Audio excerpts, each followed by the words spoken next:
दोस्तों, अगर किसी पर्सन के फैमिली मेंबर में अगर बेटी का जन्म होता है यानी कि गर्ल चाइल्ड का बर्थ होता है, तो उस बेटी के पेरेंट्स के ऊपर यानी कि उस बेटी के गार्जियन के ऊपर जो सबसे ज़्यादा फाइनेंशियल प्रेशर होता है वो उनके बेटी का अच्छे से एजुकेशन हो जाए यानी कि पढ़ाई लिखाई हो जाए वो होता है। एंड सेकंड, उनके बेटी का अच्छे घर में शादी हो जाए वो होता है। एंड यहाँ पे एजुकेशन में भी एंड शादी में भी काफ़ी ज़्यादा पैसा लगता है। तो यहाँ पे आपके घर में जब भी अगर गर्ल चाइल्ड का बर्थ होता है तो आपको पहले साल से ही अपने गर्ल चाइल्ड के लिए फाइनेंशियल प्लानिंग करना चाहिए, ताकि जब आपकी बेटी 18 साल के ऊपर हो जाएगी तो आप उसके हायर एजुकेशन के लिए एंड उसके मैरिज के लिए अच्छा खासा पैसा जमा कर लिए होंगे, यानी कि आप अच्छा खासा कॉर्पस बिल्ड कर लिए होंगे। एंड ये चीज आप हर साल थोड़ा थोड़ा पैसा इन्वेस्ट करके कर सकते हैं। अब यहाँ पे क्वेश्चन आता है कि आप पैसे इन्वेस्ट कहाँ करेंगे। तो यहाँ पे दोस्तों इन्वेस्टमेंट करने के तो बहुत सारे ऑप्शंस हैं, लेकिन आज के इस वीडियो में हम बात करने वाले हैं गवर्नमेंट के एक स्कीम के बारे में जो सिर्फ गर्ल चाइल्ड के एजुकेशन के लिए एंड मैरिजेस के लिए ही है। तो आज हम जिस स्कीम की इस वीडियो में डिस्कस करने वाले हैं उसका नाम है सुकन्या समृद्धि योजना। तो आज के इस वीडियो में हम यही समझेंगे कि ये सुकन्या समृद्धि योजना है क्या, आपको सुकन्या समृद्धि योजना में क्यों इन्वेस्ट करना चाहिए, आप कितने साल तक इन्वेस्ट कर सकते हैं, आप कितना अमाउंट इन्वेस्ट कर सकते हैं और इसके क्या रूल्स एंड रेगुलेशंस है, वो सारी चीज़ों को हम आज के इस वीडियो में डिटेल में डिस्कस करने वाले हैं। तो वीडियो काफ़ी इंटरेस्टिंग, काफ़ी नॉलेजेबल है। आपसे रिक्वेस्ट ये है दोस्तों कि वीडियो पूरा एंड तक देखना ताकि कोई भी इंपॉर्टेंट पॉइंट मिस ना हो जाए। अब दोस्तों हम सबसे पहला समझते हैं कि ये सुकन्या समृद्धि योजना है क्या। तो सुकन्या समृद्धि योजना बेसिकली एक गवर्नमेंट स्कीम है जिसको गवर्नमेंट ऑफ इंडिया ने 2015 में लॉन्च किया था। एंड इस स्कीम का जो कैंपेन नेम है वो है बेटी बचाओ बेटी पढ़ाओ, यानी कि ये स्कीम सिर्फ और सिर्फ गर्ल चाइल्ड के लिए ही है। अब हम समझते हैं कि आपको सुकन्या समृद्धि योजना में पैसे क्यों इन्वेस्ट करना चाहिए। तो यहाँ पे सबसे पहला ये एक गवर्नमेंट गारंटेड स्कीम है। सेकंड, यहाँ पे क्योंकि ये गवर्नमेंट गारंटेड स्कीम है तो यहाँ पे आपको रिस्क लेने की जरूरत नहीं है एंड यहाँ पे आपको एवरेज रिटर्न मिल जाता है। थर्ड, यहाँ पे आपको टैक्स बेनिफिट भी मिलता है जो हम अभी आगे डिस्कस करेंगे। फोर्थ, यहाँ पे आप साल में सिर्फ 250 रुपया इन्वेस्ट करेंगे तो भी चलेगा, यानी कि मिनिमम इन्वेस्टमेंट सिर्फ 250 रुपया है। एंड यहाँ पे आपको पीपीएफ अकाउंट से 0.5% का ज़्यादा ही इंटरेस्ट मिलता है। इसके अलावा आप अपने जो भी आपका ओवरऑल इन्वेस्टमेंट है उस इन्वेस्टमेंट के पोर्टफोलियो को डाइवर्सिफाइड करने के लिए भी यहाँ पे आपको कुछ पैसे तो इन्वेस्ट करना ही चाहिए। अब हम समझते हैं कि इसके लिए क्या एलिजिबिलिटी की जरूरत है। तो यहाँ पे सबसे पहला पॉइंट ये है कि आप अपने गर्ल चाइल्ड के नाम पे सुकन्या समृद्धि योजना ओपन करवा सकते हैं एंड यहाँ पे आपके बेटी का जो एज है वो 10 साल से कम होना चाहिए। सेकेंड पॉइंट है कि एक गर्ल चाइल्ड के नाम पे एक ही सुकन्या समृद्धि योजना आप ओपन करवा सकते हैं एंड मैक्सिमम आप 2 गर्ल चाइल्ड के नाम पे सुकन्या समृद्धि योजना ओपन करवा सकते हैं। लेकिन कुछ एक्सेप्शनल केसेस में आप 2 गर्ल चाइल्ड से ज्यादा में भी सुकन्या समृद्धि योजना ओपन करवा सकते हैं। वो एक्सेप्शनल केसेस है कि आपके पास पहले एक बेटी था यानी कि एक गर्ल चाइल्ड था, उसके बाद ट्विंस हो गया, तो उस केसेस में आप तीनों के नाम पे सुकन्या समृद्धि योजना ओपन करवा सकते हैं। या तो पहले बार में ही ट्रिप्लिकेट हो गया यानी कि तीनों गर्ल चाइल्ड हो गया, तो उस केसेस में भी आप सुकन्या समृद्धि योजना ओपन करवा सकते हैं। अब हम समझते हैं कि सुकन्या समृद्धि योजना अकाउंट ओपन करवाने के लिए क्या क्या डॉक्यूमेंट की जरूरत पड़ती है। तो यहाँ पे सबसे पहले आपको सुकन्या समृद्धि योजना अकाउंट ओपनिंग फॉर्म की जरूरत पड़ेगी जो आपको ऑनलाइन आरबीआई के वेबसाइट पे मिल जाएगा, या तो आपको बैंक के ऑफिशियल वेबसाइट पे भी मिल जाएगा, या तो इंडियन पोस्ट के वेबसाइट पे मिल जाएगा, या तो आप डायरेक्टली बैंक से या तो पोस्ट ऑफिस से भी वो फॉर्म ले सकते हैं। सेकंड, आपके बेटी का बर्थ सर्टिफिकेट लगेगा। इसके अलावा आपका फोटो एंड आपके बाकी के जो केवाईसी डॉक्यूमेंट है, फॉर एग्जांपल आपका आईडी प्रूफ, आपका एड्रेस प्रूफ, आपका पैन कार्ड, आपका आधार कार्ड, ये सारे डॉक्यूमेंट की जरूरत पड़ती है। अब हम समझते हैं कि आप सुकन्या समृद्धि योजना अकाउंट कहां ओपन करवा सकते हैं। तो यहाँ पे सबसे पहला आप पोस्ट ऑफिस में ओपन करवा सकते हैं। इसके अलावा आप ऑथोराइज बैंक में ओपन करवा सकते हैं।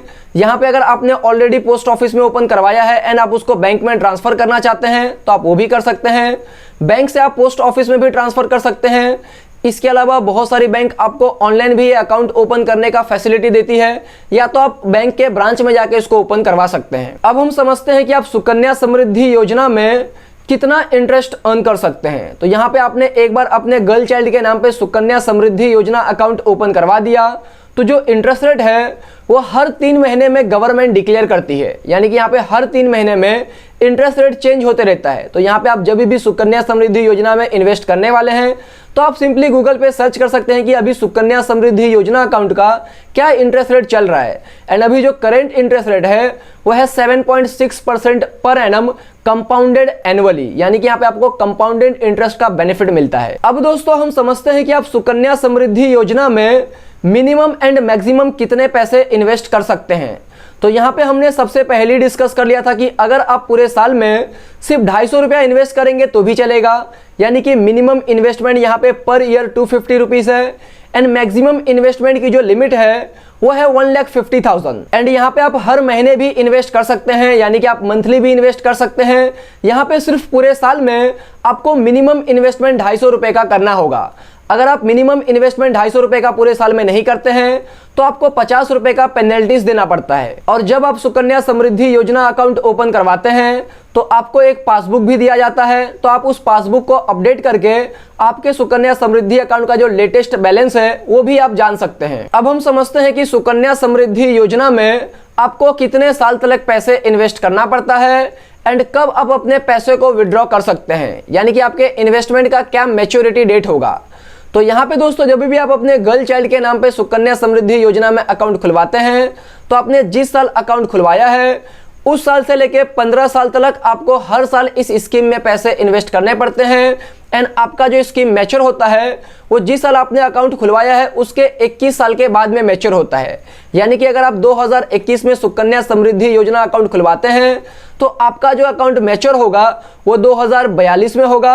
एंड यहाँ पे आपको 2036 तक हर साल इस स्कीम में पैसे इन्वेस्ट करते रहने पड़ेंगे। यहाँ पे दोस्तों एक चीज को ध्यान से समझना है कि मैं ये नहीं कह रहा हूँ कि आपके गर्ल चाइल्ड का 21 साल हो जाएगा तब आपका सुकन्या समृद्धि योजना अकाउंट मैच्योर हो जाएगा। मैं यहाँ पे ये कह रहा हूँ कि आपने जिस साल में सुकन्या समृद्धि योजना अकाउंट ओपन करवाया है उसके 21 साल बाद में आपका सुकन्या समृद्धि योजना अकाउंट मैच्योर होगा।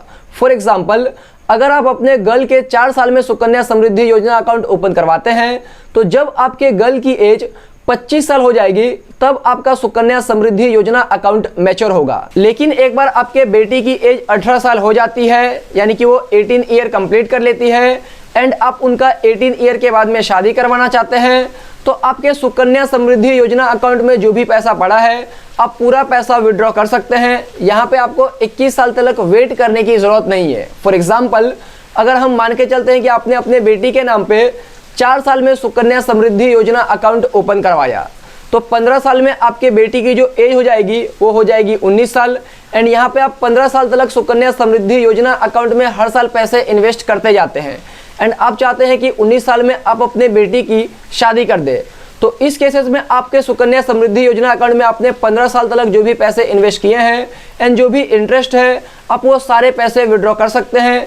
यहाँ पे आपको 21 साल तक वेट करने की ज़रूरत नहीं है, क्योंकि सुकन्या समृद्धि योजना अकाउंट का जो पर्पस है वो है डॉटर यानी कि बेटी का एजुकेशन एंड उनका शादी। इसके अलावा अगर आपके बेटी की एज 18 ईयर कंप्लीट हो जाती है एंड वो हायर एजुकेशन के लिए जाना चाहती है तो आप सुकन्या समृद्धि योजना अकाउंट से जो भी आपका टोटल कॉर्पस है उसका 50% विड्रॉ कर सकते हैं एंड आप उसको एजुकेशन के लिए खर्चा कर सकते हैं। यहाँ पे दोस्तों एजुकेशन के केसेस में 50% एंड अगर आप अपने बेटी की शादी करवाना चाहते हैं तो आप 100% अपने सुकन्या समृद्धि योजना अकाउंट का पैसा यूज कर सकते हैं। दोस्तों इस पॉइंट को ध्यान से समझिएगा, ये काफी इंपॉर्टेंट पॉइंट है। तो यहाँ पे आप जितना लेट अपने बेटी के नाम पे सुकन्या समृद्धि योजना अकाउंट ओपन करवाते हैं आपको उतना ज्यादा इंटरेस्ट का लॉस होता है। फॉर एग्जाम्पल अगर आप 8 साल के एज में अपने बेटी के नाम पे सुकन्या समृद्धि योजना अकाउंट ओपन करवाते हैं तो यहाँ पे 10 साल पैसे इन्वेस्ट करने के बाद में आपके बेटी की एज 18 साल हो जाएगी। एंड यहाँ पे अगर आपकी बेटी हायर एजुकेशन के लिए जाना चाहती है तो आपने सुकन्या समृद्धि योजना अकाउंट में सिर्फ 10 साल ही पैसे इन्वेस्ट किए हैं एंड आप टोटल कॉर्पस का सिर्फ 50% ही यूज कर सकते हैं एजुकेशन पर्पस के लिए। तो यहाँ पे हो सकता है कि 10 साल में आपके कॉर्पस में ज्यादा फंड ना हो एंड एजुकेशन का पूरा एक्सपेंसेस आप मैनेज ना कर पाए।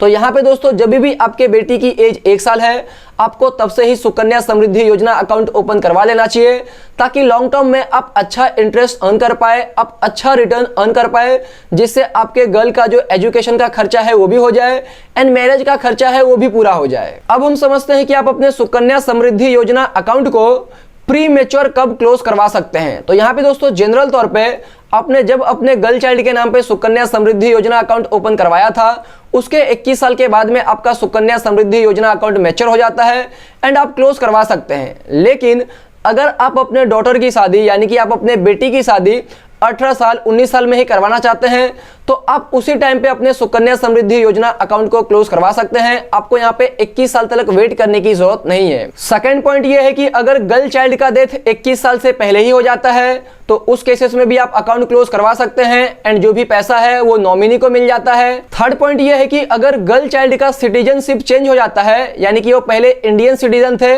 अब वो एनआरआई हो चुके हैं, तो उस केसेस में भी आप सुकन्या समृद्धि योजना अकाउंट को क्लोज करवा के अपने सारे पैसे विड्रॉ कर सकते हैं। एंड इसके अलावा अगर कोई बड़ी बीमारी है यानी कि थ्रेटनिंग डिसीजेस है या तो कोई मेडिकल इमरजेंसी है तो उस केसेस में भी आप अपने सुकन्या समृद्धि योजना अकाउंट को क्लोज करवा सकते हैं। अब दोस्तों अगर टैक्स बेनिफिट की बात कर ले तो जो भी पैसा आप सुकन्या समृद्धि योजना अकाउंट में इन्वेस्ट करते हैं वो आपको एटीसी में एग्जेम्प्ट हो जाता है। इसके अलावा आप जो भी इंटरेस्ट अर्न करते हैं अपने इन्वेस्टमेंट के ऊपर वो भी एग्जेम्प्ट हो जाता है।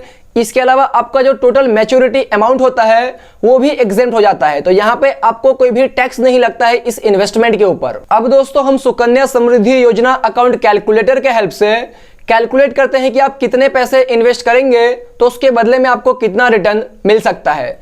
तो इसके लिए दोस्तों हम सीधा चलते हैं गूगल के ऊपर एंड सिंपली सर्च कर लेते हैं सुकन्या समृद्धि योजना कैलकुलेटर एंड यहाँ पे दोस्तों बहुत सारे वेबसाइट के आपको लिंक मिल जाएंगे एंड यहाँ पे हम सबसे पहले लिंक पे क्लिक कर देते हैं एंड ये वेबसाइट ओपन हो चुका है।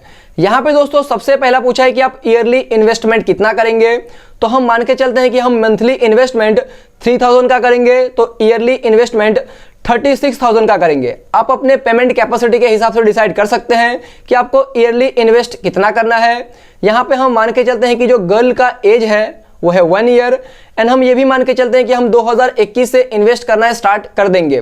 तो यहाँ पे दोस्तों आपको 15 साल तक पैसे इन्वेस्ट करते रहना पड़ेगा। तो यहाँ पे दोस्तों आप टोटल 15 साल में जो पैसे इन्वेस्ट करेंगे वो करेंगे 5,40,000 एंड यहाँ पे आपका मैच्योरिटी जो ईयर होगा वो होगा 2042, यानी कि आपने 2021 में स्टार्ट किया था, 2042 में आपका जो सुकन्या समृद्धि योजना अकाउंट है वो मैच्योर हो जाएगा एंड टोटल जो मैच्योरिटी की वैल्यू बनती है वो बनती है 15,27,637, यानी कि तकरीबन 15 लाख के अराउंड में टोटल वैल्यू बनती है। अब दोस्तों एट द एंड अगर हम बात कर ले कंक्लूजन की, तो अगर आपके गर्ल चाइल्ड के एजुकेशन में या तो उनके मैरिज में 12 साल से लेके 15 साल का समय है तो आपको कुछ पैसा इक्विटी फंड में भी इन्वेस्ट करना चाहिए, यानी कि blue chip equity mutual fund में आपको कुछ पैसे इन्वेस्ट करना चाहिए।